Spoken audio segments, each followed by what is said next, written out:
Chapter 7. Imagination. The workshop of the mind. The fifth step toward riches. The imagination is literally the workshop where all plans are created.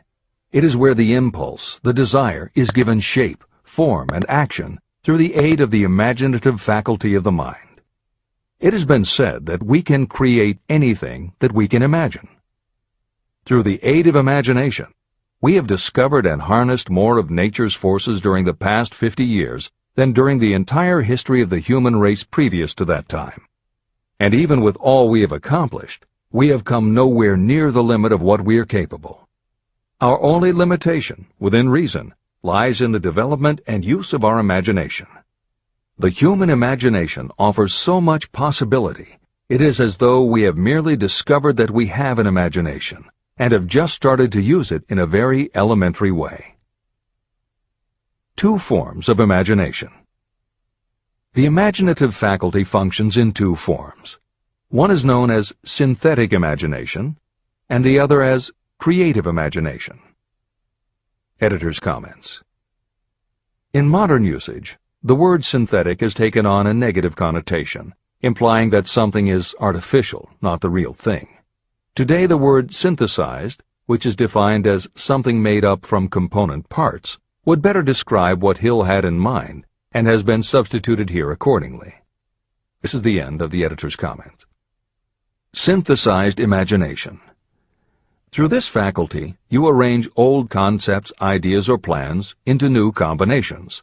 Synthesized imagination does not create anything. It merely works with the material of experience, education, and observation with which it is fed. It is the faculty used by most inventors, with the exception of those geniuses who draw upon the creative imagination when they cannot solve problems through synthesized imagination. Creative imagination. Through the faculty of creative imagination, the finite human mind has direct communication with infinite intelligence, the faculty through which hunches and inspirations are received. It is by this faculty that all basic or new ideas are handed over to mankind. It is through this faculty that we pick up vibes from other people, and in that way one individual may tune in or communicate with the subconscious minds of others. This concept is explained in greater detail later. The creative imagination works automatically, but only when your conscious mind is motivated, energized, and working at such a high rate that it becomes very perceptive and receptive, such as when the conscious mind is stimulated through the emotion of a strong desire. The great leaders of business, industry, and finance, and the great artists, musicians, poets, and writers became great because they developed the faculty of creative imagination. Editor's comment. At this point, it should be noted that both kinds of imagination are equally valuable to you, and they work together so seamlessly it is often hard to tell where one ends and the other begins. For instance, when Jeff Bezos created the idea of Amazon.com, was it synthesized imagination or creative imagination? At the time, many people were getting onto the idea of the Internet as a sales medium. From this, it could be concluded that he was drawing upon experience, education, and observation, which would mean he was using synthesized imagination. But why did he decide to sell books? Was that synthesized or creative? Did that idea come out of something in his subconscious that just felt like books were the right thing? And what about that name? Calling a bookstore Amazon didn't make sense to anyone but Bezos, but it certainly caught the public's attention. How important was the name in the store's success? Was that choice creative or synthesized? Now take it a step further. What about eBay? Amazon had already shown that you could sell a lot of goods on the Internet. When Pierre Omidyar hit on the idea of selling things on the Internet by turning it into an auction house, what part was synthesized and what part was creative? The answer is, it doesn't matter. Whether you are consciously assembling the parts of a plan, or if subconsciously the pieces fall into place and suddenly hit you in a flash of inspiration, all that matters is that you are putting your imagination to work. And the more you use it, the better both the synthesized and the creative will work for you. This is the end of the editor's comment. Desire is a thought, an impulse. It is nebulous and ephemeral. It is abstract and of no value until it has been transformed into its physical counterpart. While the synthesized imagination is the one that will be used most frequently in the process of transforming desire into money, there will be circumstances and situations that demand the use of the creative imagination as well. Both the synthesized and the creative imagination become more alert and receptive with use. And though your imaginative faculty may have become weak through lack of use, you can revive it. Just as any muscle or organ of the body develops the more it is used, your imagination also becomes more receptive in direct response to the amount that you use it. Use your synthesized imagination. First, let us focus attention on the development of the synthesized imagination. This is the faculty that you will use more often in converting desire into money. Transformation of the intangible impulse of desire into the tangible reality of money calls for the use of a plan or plans. To make plans, you must use your imagination. Mainly, this will require you to use your synthesized imagination as you draw upon your experience, your education, and your observations. Editor's comment. The following is adapted from Hill's later writing and appears in Napoleon Hill's Keys to Success. An excellent example of synthesized imagination is Edison's invention of the light bulb. He began with one recognized fact that other people had discovered. A wire could be heated by electricity until it produced light. The problem was that the intense heat quickly burned the wire out, and the light never lasted more than a few minutes. Edison failed more than 10,000 times in his attempt to control this heat.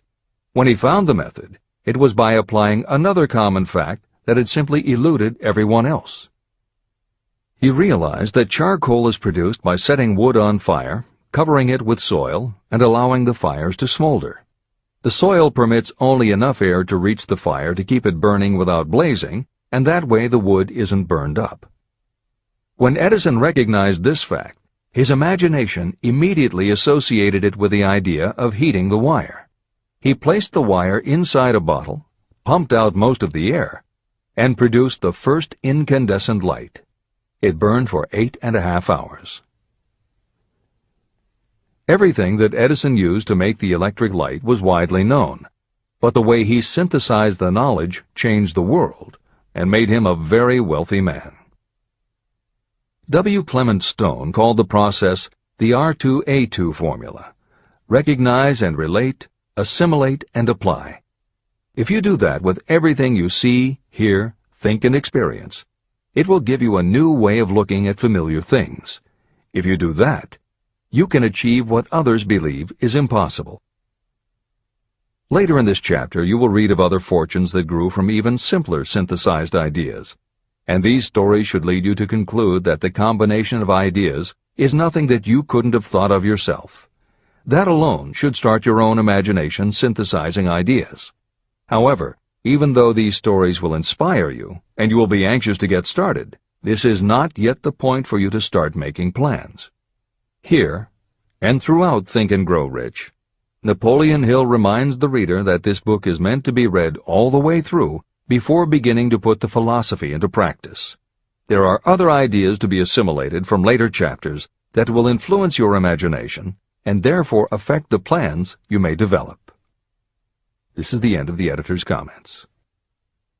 Read the entire book through, then come back to this chapter and begin to put your imagination to work on the building of a plan for transforming your desire into money. Examples and instructions for creating plans are given in almost every chapter.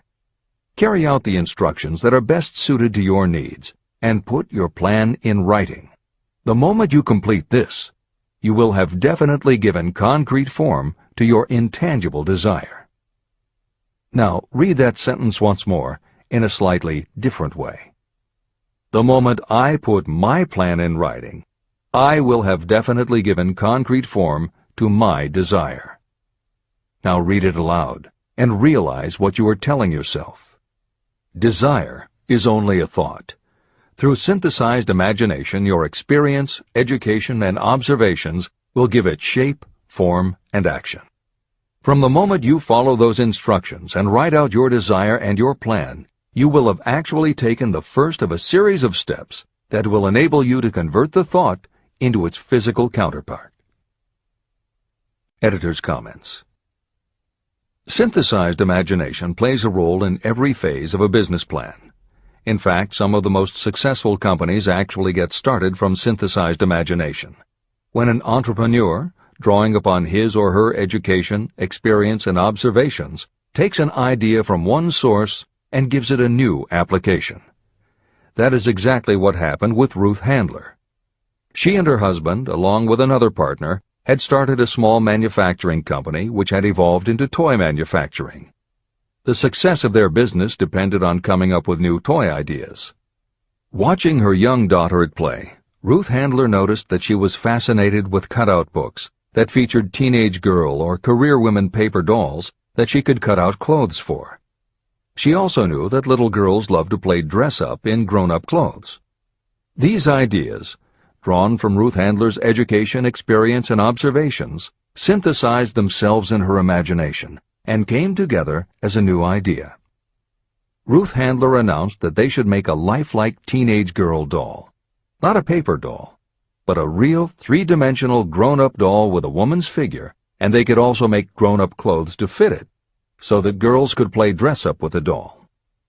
In honor of the source of inspiration, Ruth Handler named the new doll after her daughter, Barbie.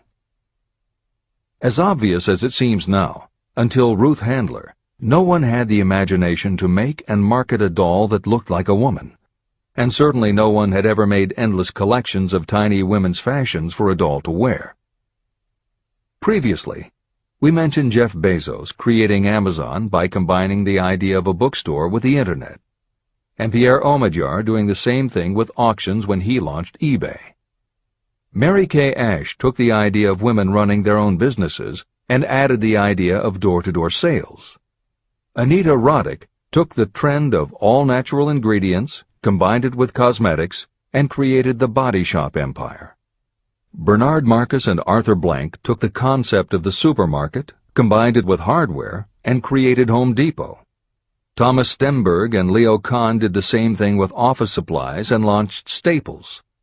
Once the connections are made, it may seem obvious, but making these supposedly obvious connections has brought success to many people. Napoleon Hill says imagination is like a muscle that can be strengthened through use. Just as there are specific exercises that will build and improve physical muscles, specific exercises have been developed to improve and build imagination, and it is commonly accepted that creativity developed in one area will affect your creativity in others. Dr. Edward de Bono, one of the most highly regarded experts in the field, has written more than 25 books, including the bestsellers Lateral Thinking and 6 Thinking Hats, that are literally designed to make you think. Dr. Betty Edwards' bestseller, Drawing on the Right Side of the Brain, uses drawing techniques to awaken creativity. Dr. Gabrielle Rico's bestseller, Writing the Natural Way, uses a technique called clustering as a way to break writer's block. And Tony Buzan uses a similar method for opening your mind that he terms mind mapping. In their bestseller, Super Learning, Sheila Ostrander and Lynn Schroeder show ways to use classical music, and Roger Von Eck suggests puzzles and riddles as stimuli in A Whack on the Side of the Head. This is the end of the editor's comments. Tapping into creative imagination. The earth on which you live, you yourself, and every other material thing are the result of evolutionary change, through which bits of matter have been organized and arranged in an orderly fashion. As far as science has been able to determine, the entire universe consists of but 2 things, matter and energy. Moreover, and this statement is of stupendous importance, this earth, every one of the billions of individual cells of your body, and every subatomic particle of matter began as an intangible form of energy. Through the combination of energy and matter has been created everything perceptible, from the largest star in the heavens down to and including man himself. Desire is a thought impulse. Thought impulses are forms of energy. When you begin the process of acquiring money by using the thought impulse of desire, you are drafting into your service the same stuff that nature used in creating this earth, as well as every material form in the universe, including your body and your brain, in which the thought impulses function. Editor's comments. Although recent developments in physics, gauge theory, string theory, membrane theory, and others, have advanced our understanding of matter and energy, Hill's preceding description remains in accord with modern science. The newer theories are variations on and refinements of the basic concept that everything in the universe is either space, time, matter, or energy. And as Einstein stated, energy and matter are in fact different forms of the same thing. As Hill says, everything from the stars to the solar system to the earth, to you, your brain, and that little spark called a thought, are all the same stuff. As when a tablecloth is spread out, there are folds and bumps in the fabric that are all different from each other, but they are all still tablecloth.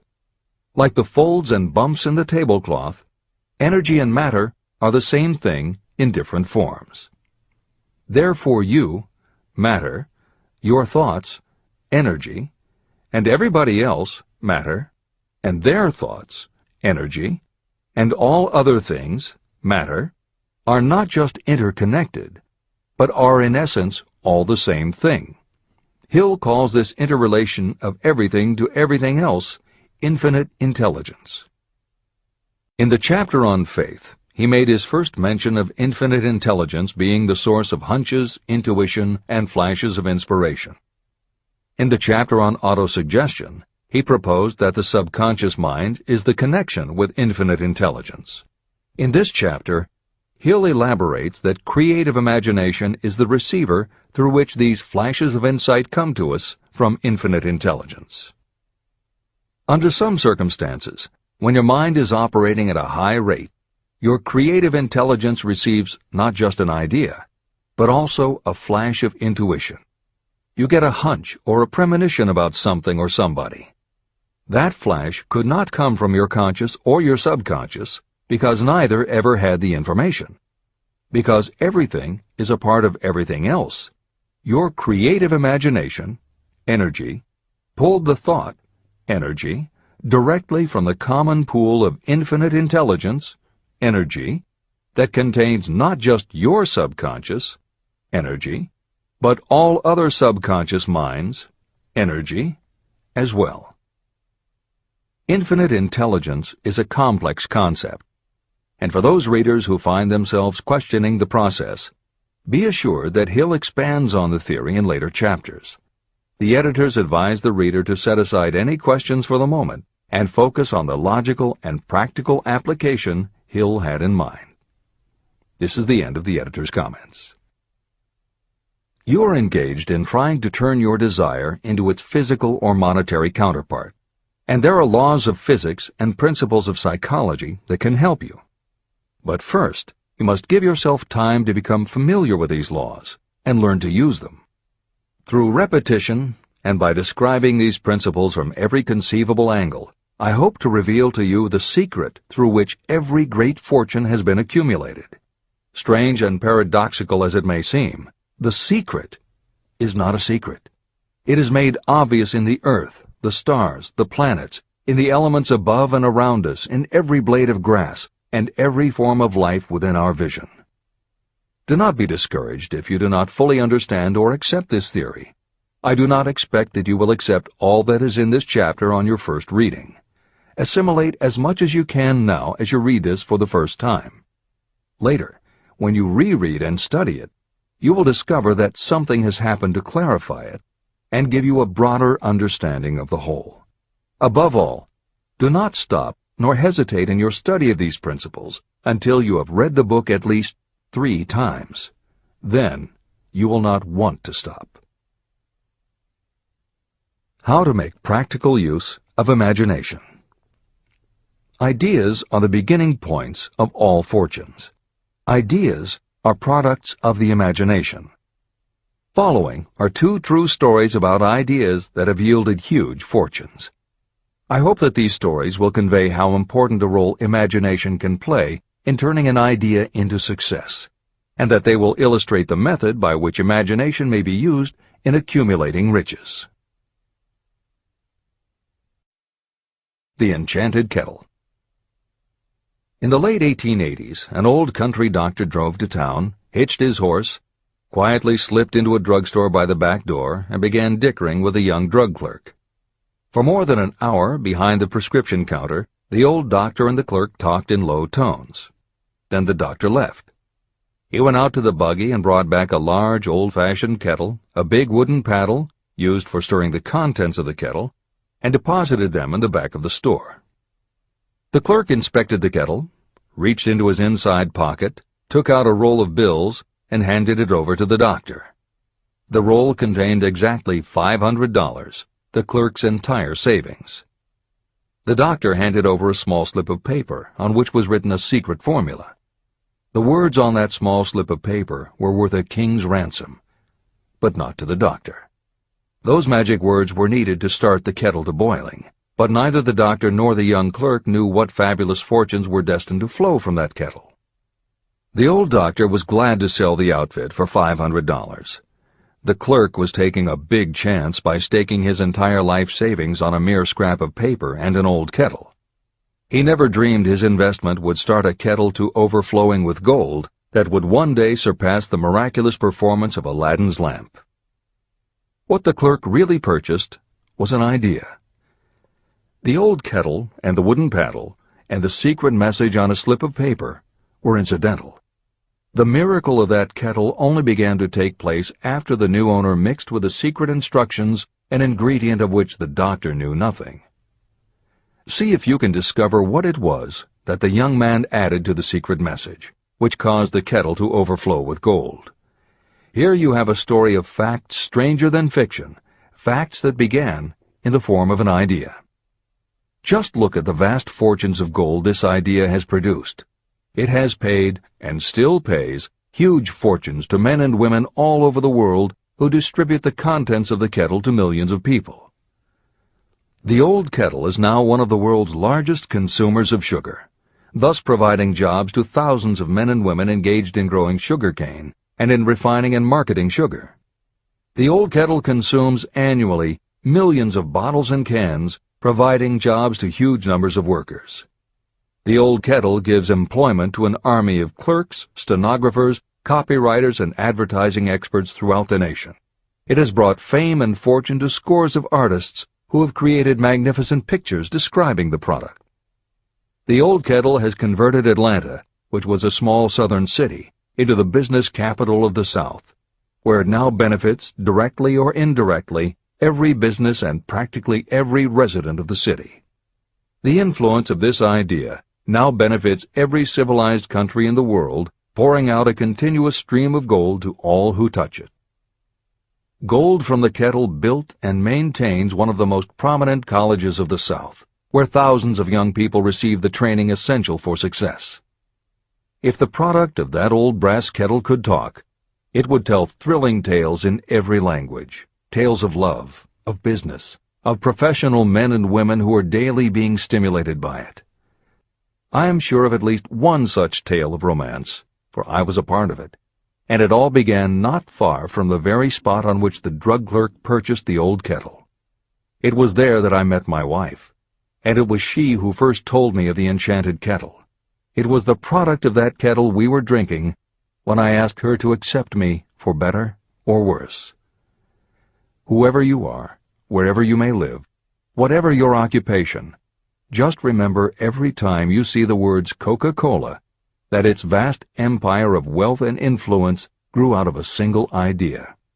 And that idea, the mysterious ingredient the drug clerk, Asa Candler, mixed with a secret formula, was imagination.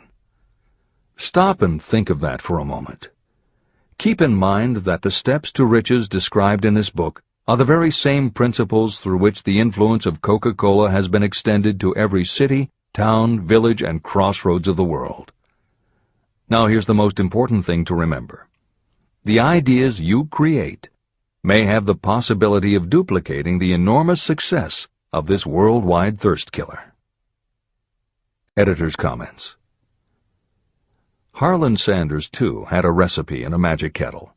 Actually, his kettle was a pressure cooker, but neither his cooker nor his recipe of 11 herbs and spices would be mentioned here if he didn't also have imagination.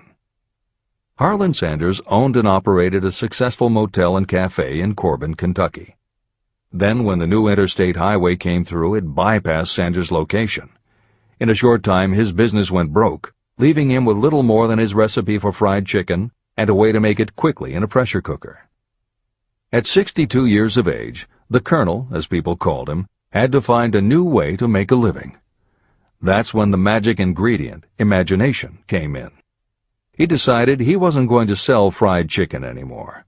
Instead, he would sell his method for making it. He packed his recipe and cooker into the back of his car and hit the road to demonstrate his fried chicken to other restaurant owners. In the first 2 years, he managed to sell 5 franchises. 2 years later, he'd sold 200. 4 years later, he was up to 600 locations when he was approached by an investment group to sell his company. Recognizing that the magic wasn't just in the kettle or the recipe, the new owners asked Colonel Sanders to stay on as spokesman for the company, which he did until his death in 1980. Today, there are almost 12,000 KFC locations in more than 80 countries with sales of nearly $10 billion a year. Debbie Fields was a 20-year-old housewife who loved to bake cookies. She had no formal education and no business experience, but she had a recipe and an imaginative idea that people would like to buy fresh, hot, soft cookies from a walk-up store. The business people and bankers she approached told her she was crazy, but she and her husband continued to pitch her idea to banker after banker until they finally wore one down enough to give Debbie Fields a loan to open a store in Palo Alto, California.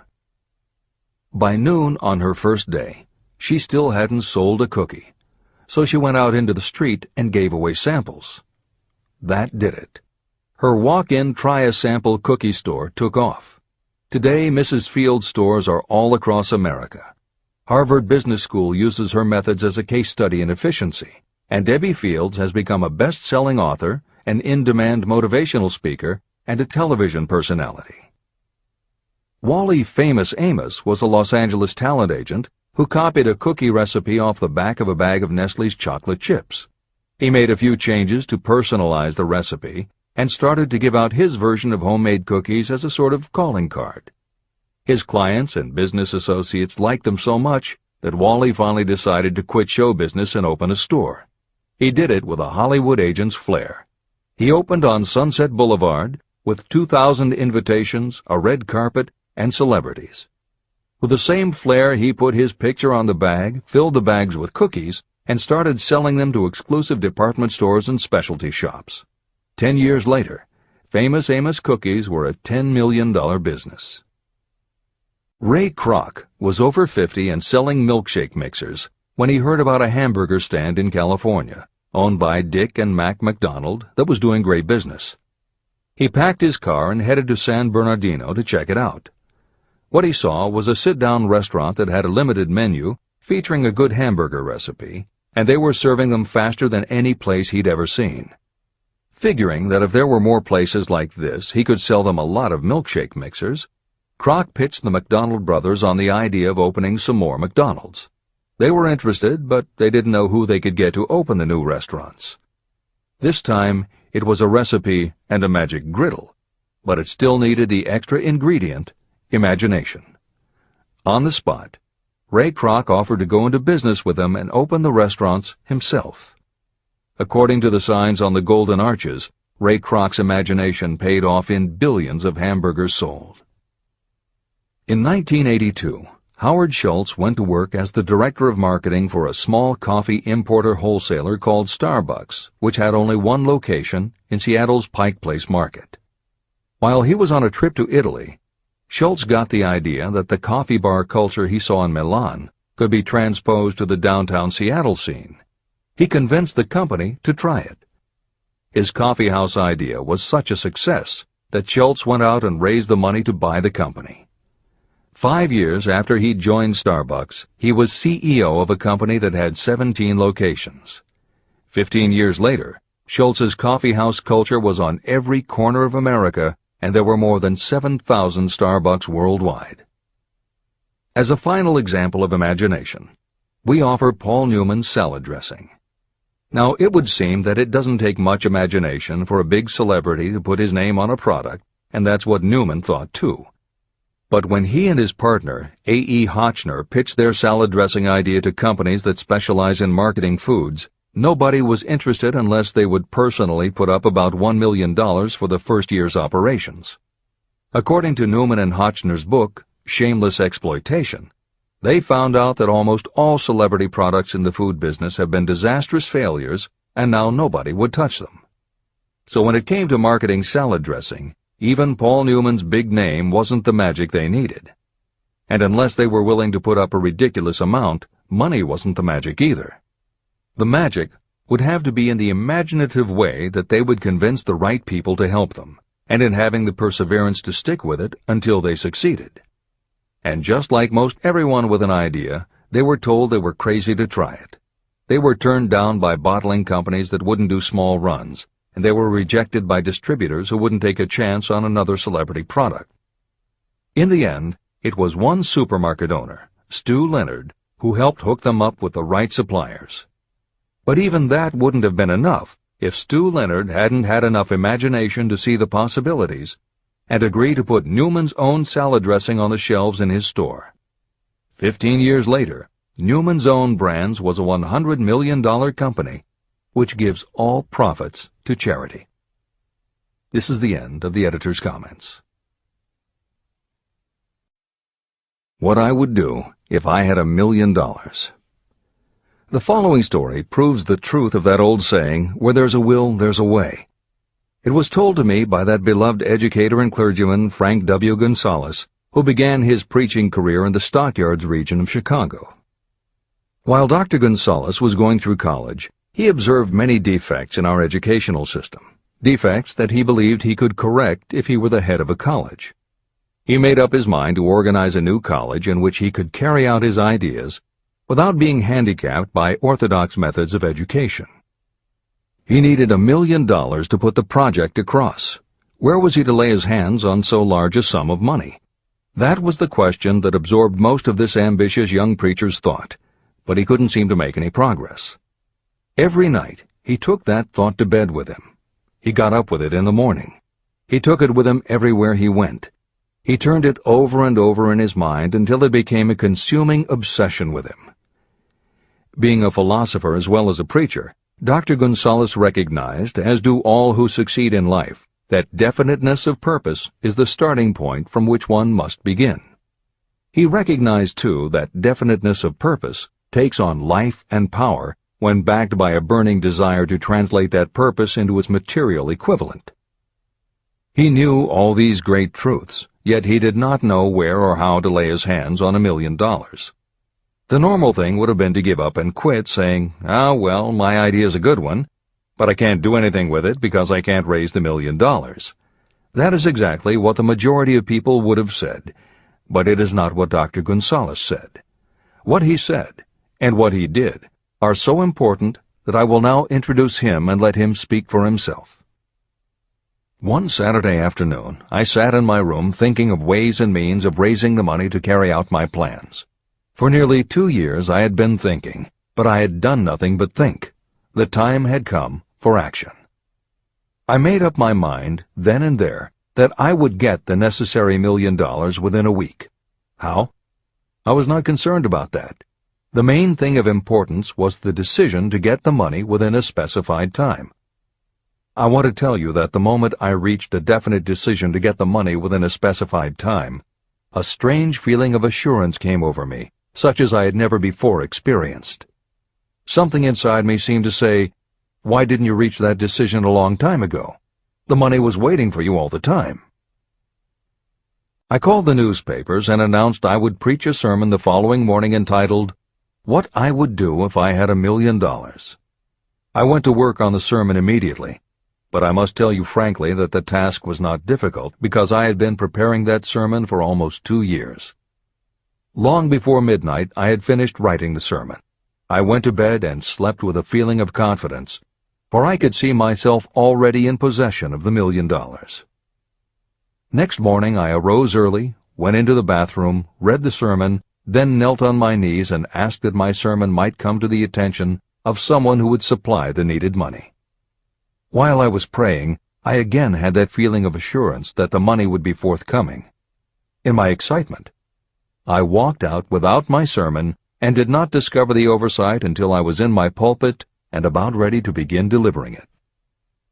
It was too late to go back for my notes, and what a blessing that I couldn't go back. Instead, my own subconscious mind yielded the material I needed. When I arose to begin my sermon, I closed my eyes and spoke with all my heart and soul of my dreams. I not only talked to my audience, but I fancy I talked also to God. I told what I would do with $1 million if that amount were placed in my hands. I described the plan I had in mind for organizing a great educational institution, where young people would learn to do practical things and at the same time develop their minds. When I had finished and sat down, a man slowly arose from his seat, about 3 rows from the rear, and made his way toward the pulpit. I wondered what he was going to do. He came into the pulpit, extended his hand, and said, "Reverend, I liked your sermon. I believe you can do everything you said you would if you had $1 million. To prove that I believe in you and your sermon, if you will come to my office tomorrow morning, I will give you the $1 million. My name is Philip D. Armour." Young Gonzalez went to Mr. Armour's office, and the $1 million was presented to him. With that money he founded the Armour Institute of Technology, now known as Illinois Institute of Technology. The $1 million that launched the Armour Institute came as the result of an idea.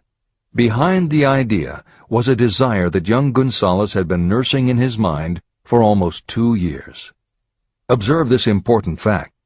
He got the money within 36 hours after he reached a definite decision in his own mind to get it and decided upon a definite plan for getting it. There was nothing new or unique about young Gonzalez vaguely thinking about $1 million and weakly hoping for it. Others have had similar thoughts.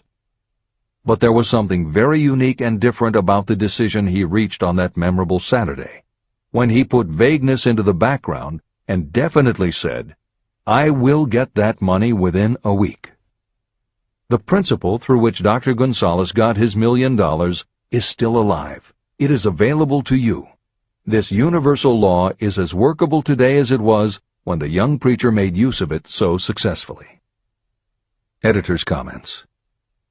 The Armour Institute of Technology opened in 1893, offering courses in engineering, chemistry, architecture, and library science, and in 1940 became the Illinois Institute of Technology when the Armour Institute merged with the Lewis Institute, a Chicago college that had opened in 1895 and offered liberal arts as well as science and engineering courses. In 1949, the Institute of Design, founded in 1937, also merged with IIT, followed in 1969 by the Chicago-Kent College of Law and the Stewart School of Business, and in 1986 by the Midwest College of Engineering. Today there are several campuses in downtown Chicago. IIT has been called the alma mater of accomplishments. This is the end of the editor's comment. How to transmute ideas into cash. Asa Candler and Dr. Frank Gonzalez had one characteristic in common. Both knew the astounding truth that ideas can be transmuted into cash through the power of definite purpose plus definite plans. If you are one of those who believe that hard work and honesty alone will bring riches, you can forget it. It is not true. Riches, when they come in huge quantities, are never the result of hard work alone. Riches come, if they come at all, in response to definite demands based upon the application of definite principles, and not by chance or luck. Generally speaking, an idea is a thought that prompts you to action because it appeals to your imagination. All master salespeople know that ideas can be sold where merchandise cannot. Ordinary salespeople do not know this. That is why they are ordinary. A publisher of low-priced books made a discovery that has been worth much to publishers. He learned that many people buy titles and not the contents of books. By merely changing the name of one book that was not moving, his sales of that book jumped upward more than 1 million copies. The inside of the book was not changed in any way. He merely ripped off the cover and put on a new cover with a title that had box office appeal. That, as simple as it may seem, was an idea. It was imagination. Editor's comment. For those readers who think that replacing the cover of a book is just too simple, or that they couldn't do it anyway because they are not book publishers, the editors would point out that if you had had that simple idea before the publisher did, he probably would have been glad to sell you those failed books at pennies on the dollar. Then you could have been the one to change the cover, and suddenly you would have been the publisher of a bestseller. However, the idea of replacing the covers wouldn't have meant a thing if you didn't also have ideas about how to market and promote that flashy new cover. And that is Hill's point. Coca-Cola was a recipe, a creative idea. But it would have stayed just a recipe if Asa Candler hadn't also had other creative ideas to market it and the faith in himself to carry through on those ideas. Spence Silver was a chemist working for 3M when, by accident, he created a glue that wasn't very sticky. Needless to say, 3M was not much interested in glue that didn't stick, and Silver's invention was shelved as a failure. But Silver liked his glue, so for 5 years he kept demonstrating it to anyone who would listen. Nobody did, until Arthur Fry, who worked in the tape division at 3M, found that when he was at choir practice, he kept losing his place in the hymnal because the pieces of paper he used to mark his place slipped down or fell out of the book. A little of Silver's not very sticky glue on the slips of paper, and they stayed where he wanted them, then peeled off easily when he was done. That was the eureka moment. They had just invented the world's best bookmark, Post-its. But that's not the end of the story, or the end of the imaginative ideas that were needed to make Post-its happen. Fry would also need perseverance. First, he had to convince the engineers to solve production problems, and to do it, he knocked a hole in his basement wall so he could install a prototype of the production equipment. He stuck with it, and finally, 2 years later, 3M gave the project to their marketing department. The marketing experts put together ads and brochures selling this sticky notepad idea and rolled it out in a 4-city test. The results were a disaster. Nobody got it, so nobody bought it. Who would pay money for scratch paper? The Post-it project was about to be scrapped when Jeffrey Nicholson and Joseph Ramey added their imaginations. Like Silver and Fry, Nicholson and Ramey had faith in the idea because they saw how people in their office fell in love with these little sticky pieces of paper once they started working with them. So Nicholson and Ramey went to Richmond, Virginia, one of the 4 test cities that had failed, and they went up and down the business district, going into offices and giving pads of Post-its to receptionists, secretaries, and anyone else who would listen. Whereas 3M's conventional marketing machinery had failed, giving Post-its to the people who would actually use them did the trick. Once those Richmond office workers started to use Post-its, it didn't seem like a bad idea at all to pay for scratch paper. They got it, and they bought it. The Richmond test turned from failure to success, and soon Post-its were sticking to everything around the world. Here's another simple idea that imagination turned into success. The story began with a man whose problem was just the opposite of Spence Silver's. This man had something that stuck too well. George de Mestral was a Swiss mountaineer who went hunting one day with his dog. But when they got home, they were both covered with burrs. The burrs were so difficult to remove that de Mestral put them under a magnifying glass to learn why. He saw that they were covered with tiny hooks which attached themselves to fur and fabric. That was when the flash hit. If burrs stuck where you didn't want them, why couldn't you put tiny hooks on things so they would stick where you did want them? Like everyone else mentioned in this book, de Mestral had an imaginative idea, but that was just the beginning. He also had the faith in himself to keep going when people laughed at his idea, which many did, until he eventually found a French textile plant that would help him do what he wanted. However, even when they finally worked out a way to use cotton fabric to make what they called locking tape. They couldn't afford to mass-produce it. And that's when de Mestral accidentally discovered that when you sew nylon under infrared light, it naturally made little hooks. Now they could manufacture it economically. All they needed was a name. One side was fuzzy like velvet, and the other side was crochet, the French word for hook. Take half vel and half crow, combine it with imagination. The result is Velcro, and a Swiss mountaineer becomes a business tycoon. The Sony Corporation once tried to make a very small stereo tape recorder that would work with standard-size cassettes, but they couldn't do it. They could make a small playback machine, but at the time the electronics needed to also make it a recording machine just couldn't be made small enough. They concluded that the design was a failure. Then one day Sony's honorary chairman, Masaru Ibuka, walked into the laboratory and saw that a few of the engineers were using the prototypes of the failed tape recorder to listen to music tapes. They didn't seem to care that it couldn't record. They just liked to be able to walk around listening to their favorite music. Then came the imaginative idea that made all the difference. Ibuka remembered that another division was working on lightweight headphones. That was the Flash. Ibuka's imagination made the connection that the rest of the engineers had not. In Ibuka's view, they hadn't made a failed recorder. They had created a successful private stereo listener. They added the headphones, named it the Walkman, and it revolutionized both the music business and the electronics industry. Clarence Saunders was a grocery clerk in a small southern retail store.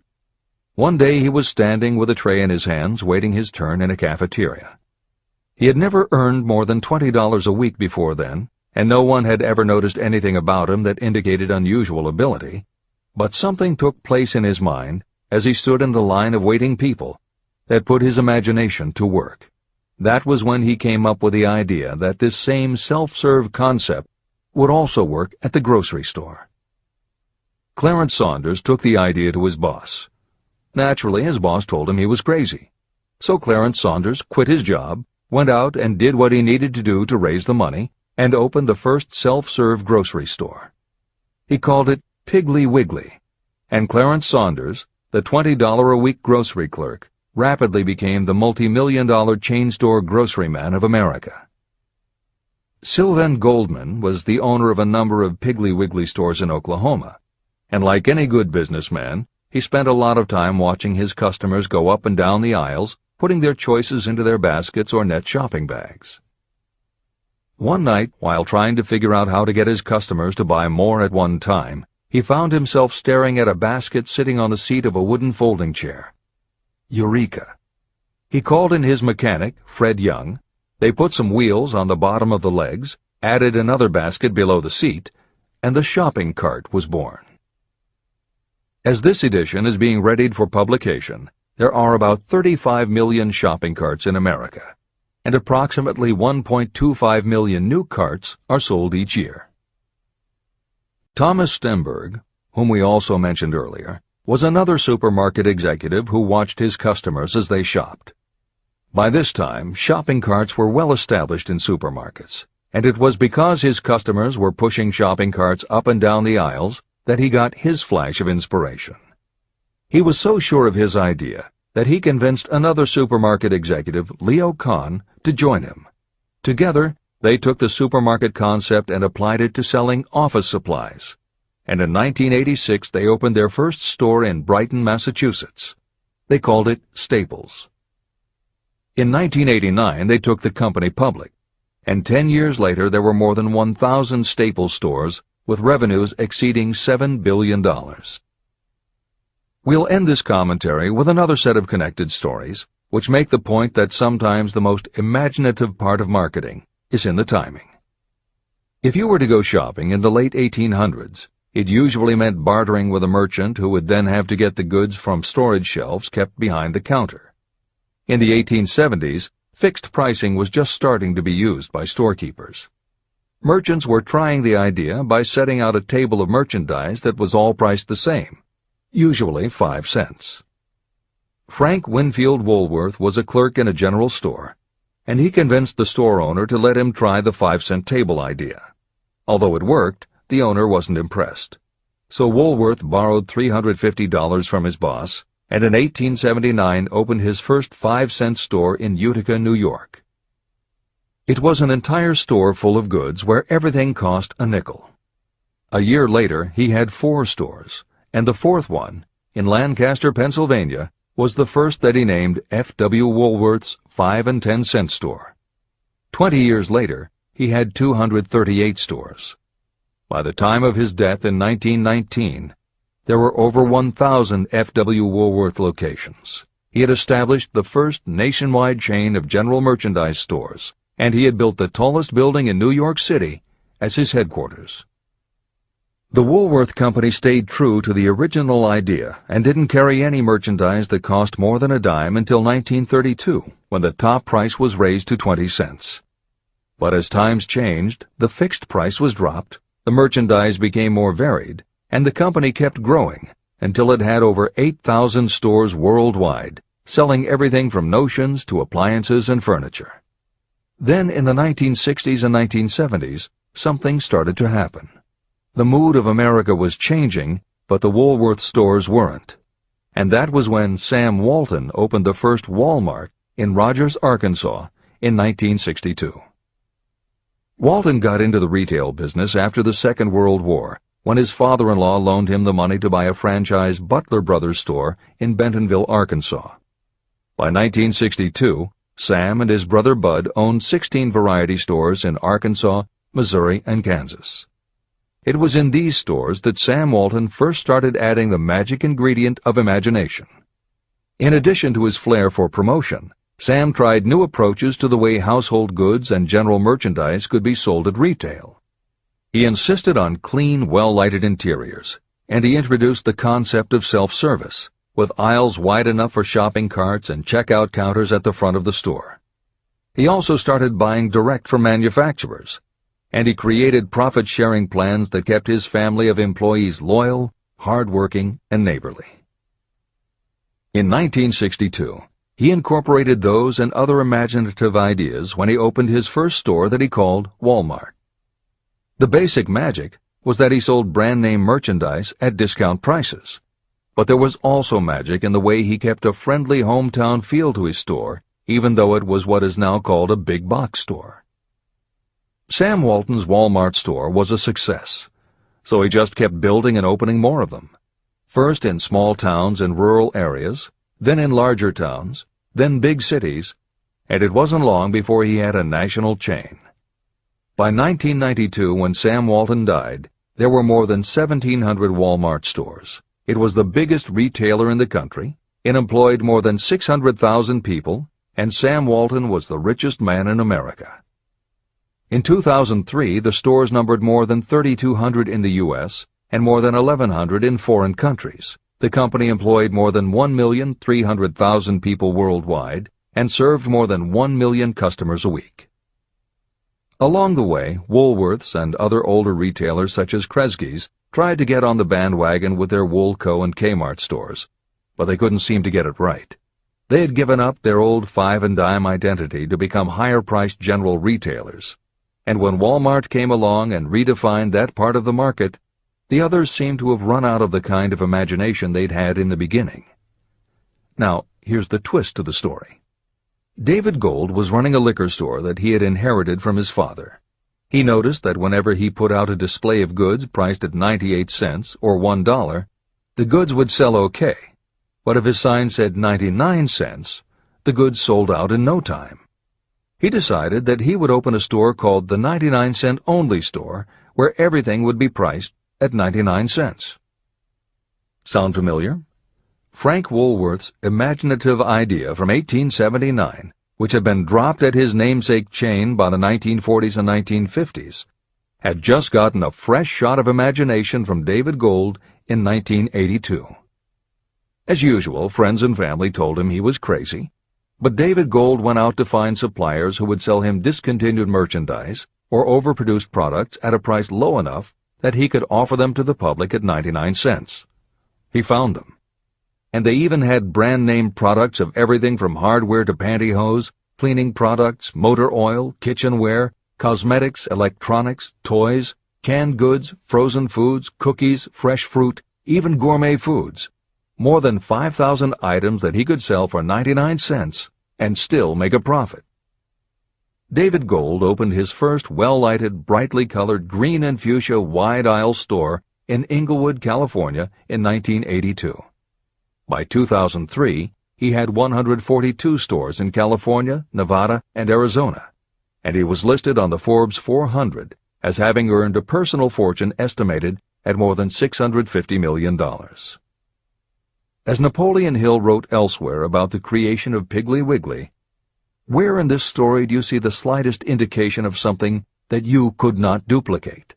The plan, which made millions of dollars for its originator, was a very simple idea that anyone could have adopted, yet considerable imagination was required to put the idea to work in a practical sort of way. The more simple and easily adapted an idea is, the greater is its value, as no one is looking for ideas that are involved with great detail or are in any way complicated. This is the end of the editor's comments. There is no standard price on ideas. The creator of ideas sets his or her own price, and if they are smart, they get it. The story of practically every great fortune starts with the day when a creator of ideas and a seller of ideas got together and worked in harmony. Carnegie surrounded himself with men who could do what he could not do, men who created ideas and men who put ideas into operation, and that was what made him and the others fabulously rich. Millions of people go through life hoping for favorable breaks. Perhaps a favorable break can get you an opportunity, but the safest plan is not to depend upon luck. It was a favorable break that gave me the biggest opportunity of my life, but more than 20 years of determined effort had to be devoted to that opportunity before it became an asset. The break consisted of my good fortune in meeting and gaining the cooperation of Andrew Carnegie. On that occasion, Carnegie planted in my mind the idea of organizing the principles of achievement into a philosophy of success. Millions of people have profited by the discoveries made in the years of research, and fortunes have been accumulated through the application of the philosophy. The beginning was simple. It was an idea that anyone might have developed. The favorable break came through Carnegie. But what about the determination, definiteness of purpose, and the desire to attain the goal, and the persistent effort of all those years of research? It was no ordinary desire that survived disappointment, discouragement, temporary defeat, criticism, and the constant reminding that I was wasting my time. It was a burning desire, an obsession. When the idea was first planted in my mind by Mr. Carnegie, it was coaxed, nursed, and enticed to remain alive. Gradually, the idea became a giant under its own power, and it coaxed, nursed, and drove me. Ideas are like that. First you give life and action and guidance to ideas. Then they take on a power of their own and sweep aside all opposition. Ideas are intangible forces, but they have more power than the physical brains that give birth to them. They have the power to live on after the brain that creates them has returned to dust. Tell the world what you intend to do, but first, show it.